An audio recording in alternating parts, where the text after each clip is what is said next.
All right, I've got some fun new things to share with you that some I'm extremely excited about, some I did not expect.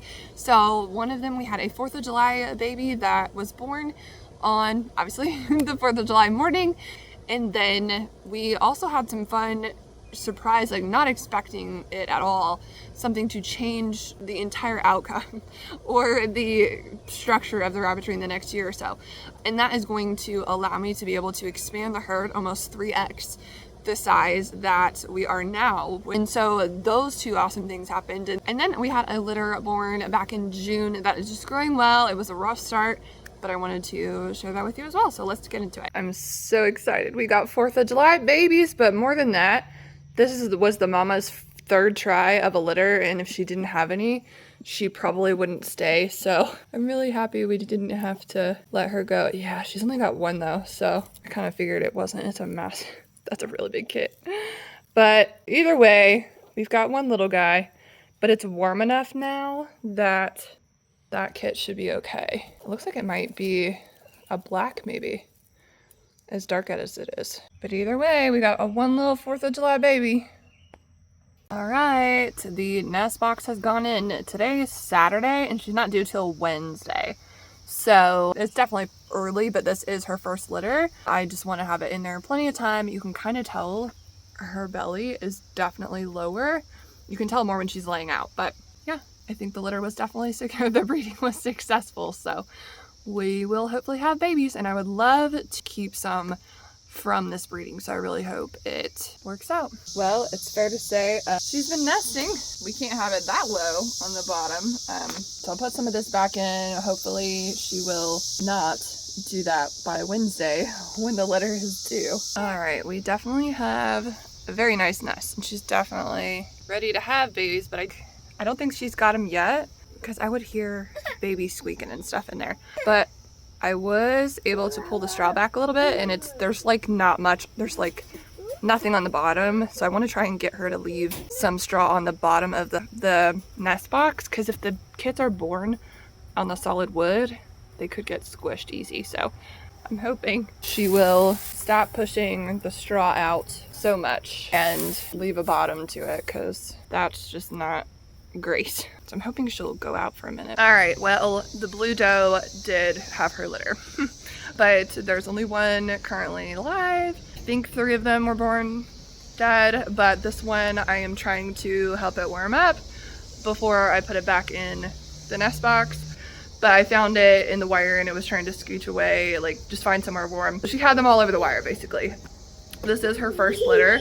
She is slightly older than I would like, just because I bought her at a year, and I usually try and get them to have their litter before or at a year, just so that things go a little bit better. So anyways, this is gonna be a check it hour by hour type situation. Well, we got back from the store and I came back to find yet another one out on the ground. So this is quite the litter.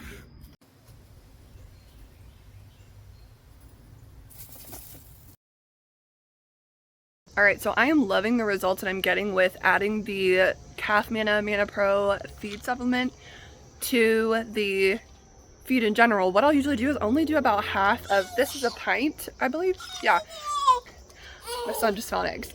You found eggs in the coop, so good. You go, we'll take them inside in a minute, okay? No. Yes, we will.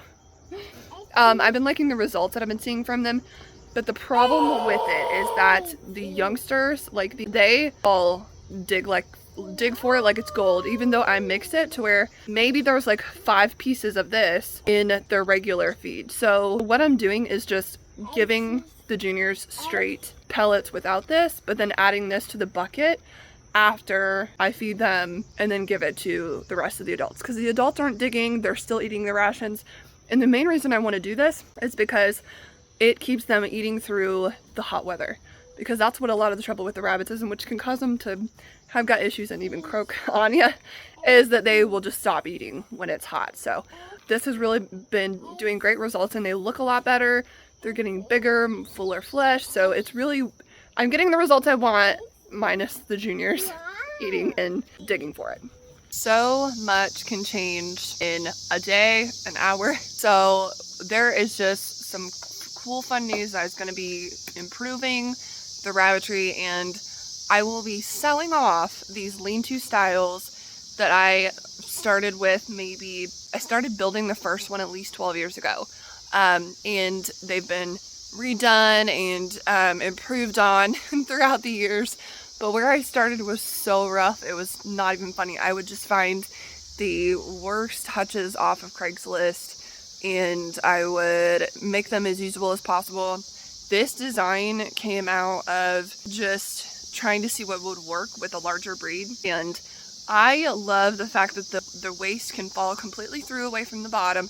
That's at least 2.5 feet off the ground, so that their waist is far enough away from their breathing area. They get lots and lots of airflow in the winter.